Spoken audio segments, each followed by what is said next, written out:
Senador Laila De Lima ay na-assign bilang chairperson ng Senate Committee on Justice and Human Rights sa pagbubukas muli ng sesyon ng Senado.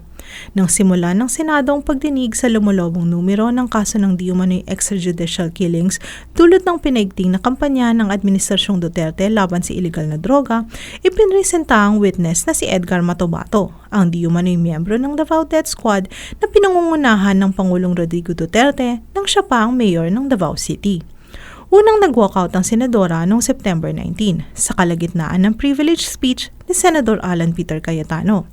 Ayon kay De Lima na nagkaroon ng press con sa labas ng sesyon, hindi niya nakayanan ang pagpapahiya at kawalang respeto sa kanya ng kapwa senador na si Cayetano. Dagdag pa ni De Lima, ang kanyang pag-walkout ay bilang protesta sa planong patahimikin siya para hindi na may pagpatuloy ang pagsisiwalat sa di umano'y katotohanan tungkol sa mga pagpatay sa ating bansa. Dahil sa kanyang pag-walkout, naghahay ng mosyon si Senador Manny Pacquiao na ideklara na bakante ang chairmanship ng Committee on Justice and Human Rights. Kinatigan ito ng mayorya at inappoint si Senator Richard Gordon para palitan sa pwesto si De Lima. Ang ikalawang pag-walkout naman ni De Lima ay nangyari noong Lunes, sa gitna ng init na palitan ng salita sa kanilang dalawa ni Gordon.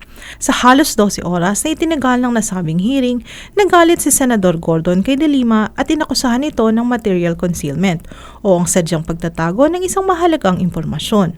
Ayon kay Gordon, kung alam na pala ni Senador De Lima na may existing kasong kidnapping si Matobato, sana hindi na nila ipinatawag ang maraming witness sa nasabing hearing.